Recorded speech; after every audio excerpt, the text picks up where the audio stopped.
family? So how'd y'all like that? I know that's like a different beginning of the show. But, you know, for those of you guys that's been on a cruise before, I know y'all's feeling it, y'all's vibing. Kind of give you that, man, I can't wait to get back on a cruise. Some of you guys just like, man, I never been on an Invicta Cruise. I want to go. Oh, my gosh.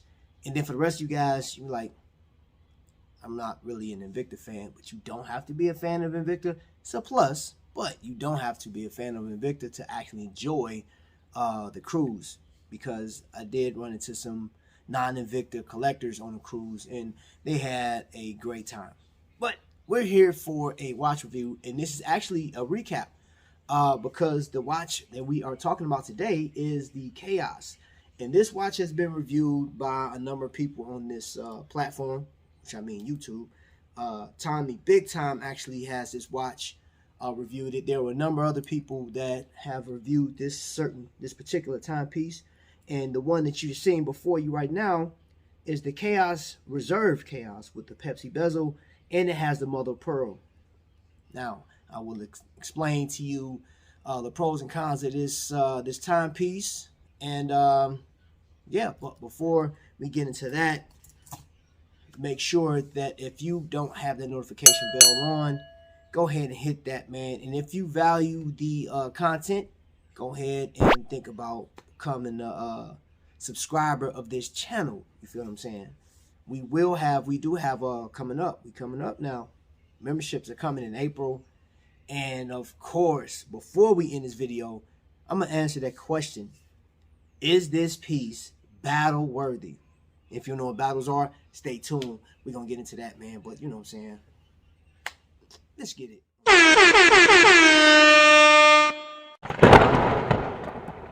Okay, family, so here we got, we're on this side of the table, man, and you see this in its entirety. I'm going to be in some closer shots on it, but I'm going to just go over the schematics with you real quick.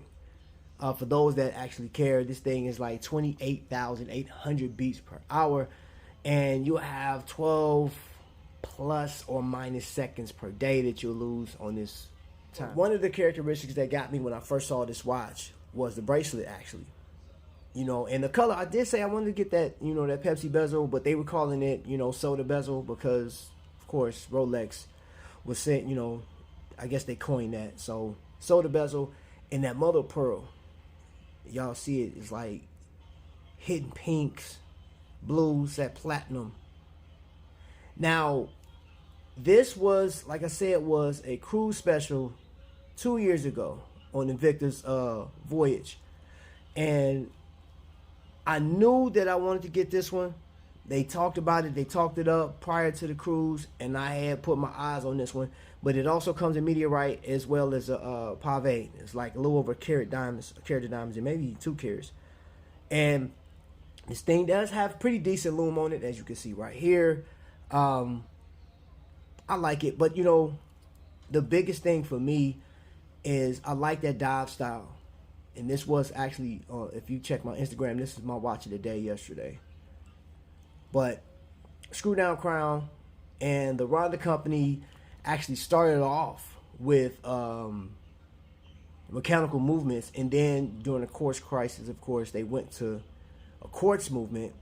And then in 2011, they said, hey, you know what?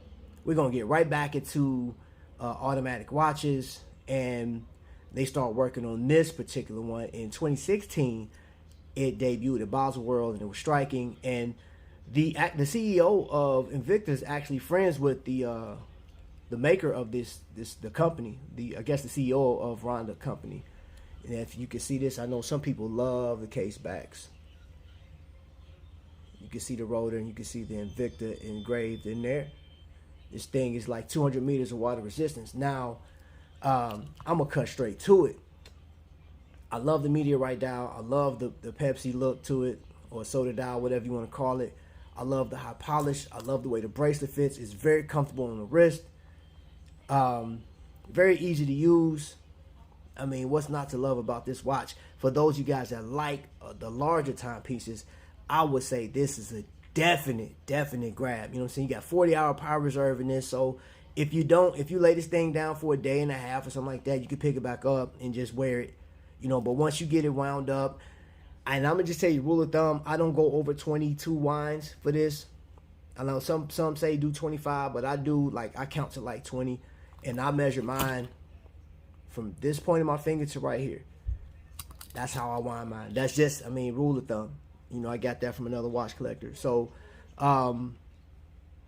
I give this, of all, like I said, I'm gonna just cut straight to the chase, man. I think this is a perfect watch. This watch, I mean, I ain't gonna say it's perfect, but, I mean, because there are some flaws to it. I'm giving it a 5 flame. Off top. I'm giving it a 5 flame, and I guarantee you there's a number of people that will not argue that. There's some that say, hey, man, the watch is too big. It's too gaudy. You know, like, you get down to the clasp, it's middle clasp. You got screws on here that once I come back to the other side of the table, I'm going to explain something to you about this watch. But my verdict on this watch, 5 flame, yes, sir. So let's flip back over here and talk about it. Okay, family, gloves off. Let me get into the thick of this watch. First and foremost, when this came out, it was a huge buzz. There were so many people on the Lido deck ordering this timepiece. They were in love with it, you know. And now let me just say this: as I review this watch, the one qualms I have with this watch, and I'm gonna show you. Look at the date window. The date window is very small, and my eyes are not as good as they used to be. So I know it's there, and I know once I set it, after I use my glasses, which are around here somewhere, I'm good to go. That's not like. There's some things that I can say about a watch that I say, nope, that's a deal breaker for me. This isn't one of them. That isn't one of them. I think it's more of the movement for me, because as I started getting into watches and started learning about the movements, I was like, wow, you know, and you start hearing the backstory. So you're hearing what collectors are saying. Then I'm listening to the CEO talk about this. We were sitting like right next to him. You know what I'm saying? They were, you know, showing this live on TV for you guys to see it. You can actually catch this episode on YouTube.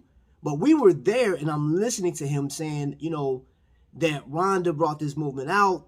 Invicta was one of the first companies to actually house this movement. And I was like, wow, so it's a first. And I know in history, people look at particular watches as to what do they mean in, I guess, horology history, right? How does it fit status-wise? You know, Pagani made a homage to a bunch of watches that a lot of famous people wear, but you can't afford that. This one, when I got this watch, this was $288. Now, since then, collectors know how much this watch is worth to them, how much it means, and you can't find this watch anymore. So I have seen these watches go for, like this particular model, this same model, I've seen this watch go for like $400, some $500. And then you get into the diamond one. If you got the Pave diamond version of this, people are asking like $1,000, and it wasn't that much. You know, like I believe the Meteorite one was $488, and then the it was like a $200 increment. But I do know that this $288. I pulled up my receipt for it, so I know how much I paid for this watch. You know, so just under $300, I got a timepiece that was dope. Now, I will tell you this, Invicta is making more of these, right? You have some with the NH35, and some people, like, I wouldn't get it with the NH35, me personally. I just wouldn't, unless I can get it with the Pave Diamond, because I do want that model. This watch wears amazing. Like, even for it to be, it is heavy. But if you are an Invicta collector, you're used to heavier watch. And once you get this thing sized to you, it grips, it fits like a glove, in my opinion. It's not the most comfortable watch I've worn, you know, from Invicta, but for the size, I'm telling you, for the size. And again, this isn't a watch that I will go to sleep in. I've actually slept in some of my watches. However, it is a statement piece. It has grabbed a lot of attention since I've had it. And I mean, it's just easy to wear. And if I had to get it repaired, it wouldn't cost me an arm and a leg. I know a few watchmakers, even if I had to send it back to Invicta to get another R150 or get something repaired, it's not as expensive as, you know, if you got into like some of the higher end pieces. Now, maintenance of this watch, I'm going to tell you this. If you ever buy the Chaos, one problem that Chaos had, you see the screws? Those you have to tighten down. I'm telling you, if you have been one of these, and I've seen the horror stories on Facebook where people actually put this on, didn't tighten it down, went out, walked, boop, fell off. This thing got some weight to it. Now, if you had a watch like, I have a smaller, let me see. Hold up, I got a smaller watch. Let's say this right here, smaller, right? And I felt this thing falling off, I might be able to catch it. That one, no sir. That thing is gonna go off like a torpedo. Hopefully. It does have flame fusion crystal, but that's not gonna keep it from getting broken. And you have it on both sides. You got flame fusion crystal on both sides. Say what you will, and I know this is off. Hold up. Very stiff. I didn't do that. It is very stiff. And when I tell you very little play in it, let me get that back right. For the money, I think pound for pound for it, you get a Swiss movement. I think that was pretty dope, getting into a Swiss movement timepiece without, you know, having that premium price tag on it, man. $300, dude, I take it all day. Again, you may not be able to find. Now, I did say Invicta's there's more coming. There's more of these coming. I saw them. I looked for it on the Invicta group page. Yeah, Invicta group page. They are making some more of these. They are making more meteorite dials for these. Now, some won't house the R150. If it doesn't matter to you, get the one with the NH35 if you can find them. These are hard finds now. These are hard finds, and then there's some collectors that's like they gonna charge you for it. But I think overall, this is a great watch to have in your collection. Again, I sprung for the meteorite. I mean the mother of pearl, because you see the colors on that thing. I just love the color. The mother of pearl pops. Massive watch.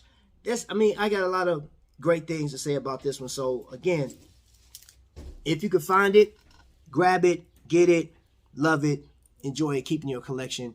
And that's all I have for right now, man. Hey, y'all stay tuned, because later on today, there'll be another watch review, man. Yeah, your boy cranking them out, man. I got to get them out. Oh, where am I managed? Is this particular watch battle worthy? Come on now. I've actually used this piece in a battle. And you know who I went up against with this timepiece. Yeah. Better luck next time. I actually got a battle. I mean, this guy, y'all know him as Magnum Vic. He been ducking and dodging, man. He's been ducking and dodging me. We supposed to have this character battle, man. Look, I don't know. Maybe I'm going to have to issue a battle with somebody else. I don't know. But, again, thank you for sitting through this premiere. Thank you for listening to me ramble on about this dope watch. So, family, until later on today, y'all be blessed. Thanks for staying through this premiere. Get the pictures. See the pictures? Man, he blinded me, reflecting headlights from the cars. He's got to be a rapper, baller, or a movie star, but nah, he's too humble to be all of the above. So he said, my name is Trap, oh, cause you bees in the trap. Nah, it ain't even like that, and he tilted his bull's cap. Introduced me to his wife, and she had one too. Wrist game so cold that she could build igloos out of nothing. They legit, they even bless their kids. Man, when they out sending the road, they look like 4G out of rims. Tight like Tim's on a New York summer day. I just got it.